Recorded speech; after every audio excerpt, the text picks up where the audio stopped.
Meus equilibrados, nós perdemos hoje uma das maiores figuras da história da comunicação. Particularmente, para mim, o maior comunicador que o nosso país já viu. Cenoura Abravanel, ou Silvio Santos, como era popularmente conhecido, morreu aos 93 anos de idade neste sábado, 17. A informação foi confirmada pelo SBT e nas redes sociais. Silvio estava internado em um hospital particular na capital de São Paulo desde o início desse mês. O apresentador foi um dos maiores nomes da história da televisão brasileira, em especial à frente do programa Silvio Santos, que não tem jeito. Até quem é crente, que ficava nos cultos de domingo, quando chegava da igreja, assistia algum pedaço. Os mais jovens, talvez não, mas a galera da minha idade, os nossos pais, fatalmente assistiu muito Silvio Santos. Estamos iniciando mais um programa Silvio Santos, um programa que é feito com muito cuidado. E esse programa existe desde 1963, ou seja, atravessou muitas gerações. O SBT, o Sistema Brasileiro de Televisão,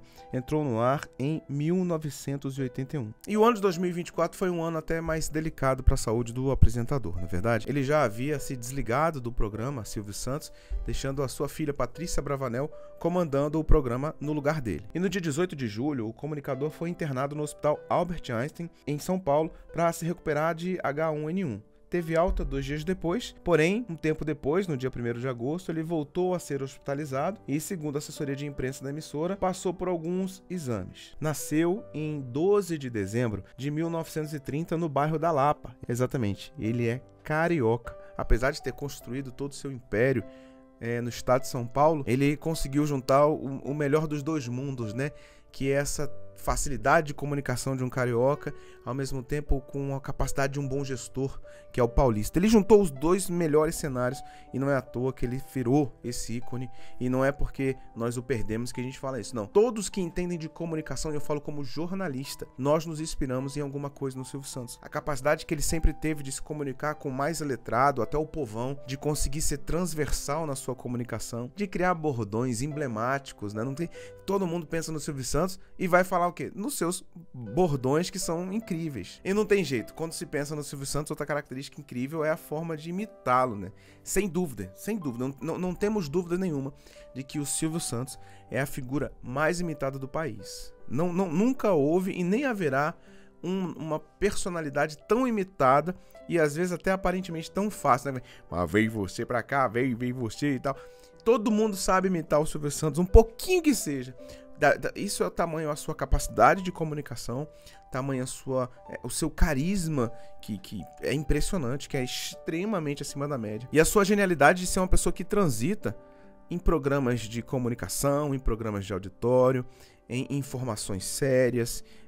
O que precisasse, ele faria. Como radialista, ele foi um grande radialista, foi um cara que marcou a história do rádio. Então, o que ele topava para fazer, ele fazia bem feito. E que, por incrível que pareça, a sua capacidade de comunicação não foi a primeira vertente profissional, digamos assim, que ele entrou. Ele estudou contabilidade e no tempo livre trabalhava como camelô nas ruas do Rio de Janeiro, vendendo canetas, capas de plástico para títulos de eleitor nas eleições de 1946. Ou seja, ele vendia capa de plástico para carteirinha de eleitor. Se fosse hoje, com certeza seria o quê?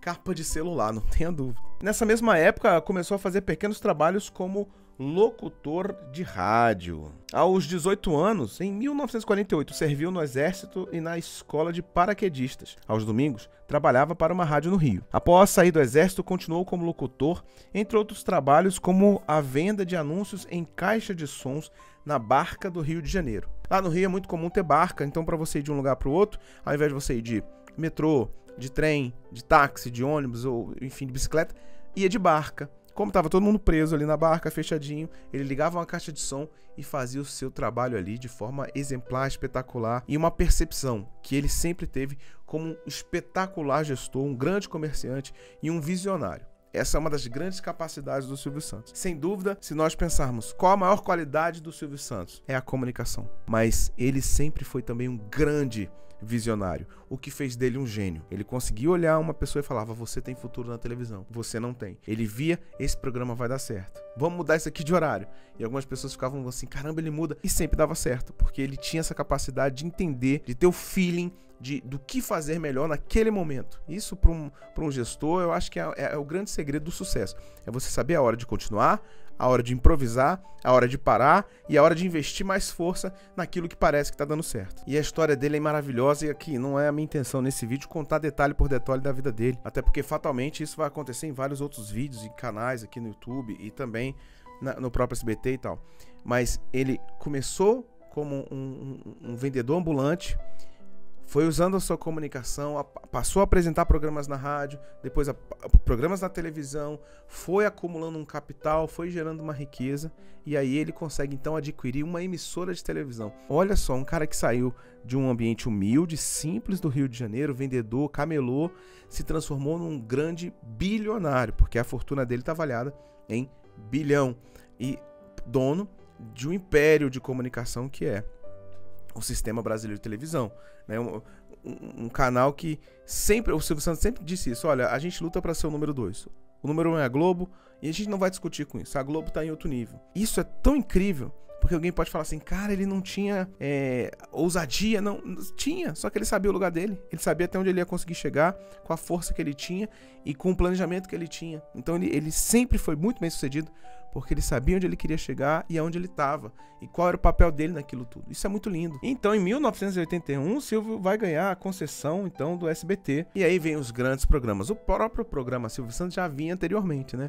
Mas aqui a gente vai ter o Qual é a Música, a gente vai ter o Porta da Esperança. Eu sou dessa época, galera. O sonho do menino era ganhar um videogame. Abra essa porta aí, veja se vai sair o videogame. Nossa, eu adorava. Vamos torcer. Vamos abrir as portas da esperança.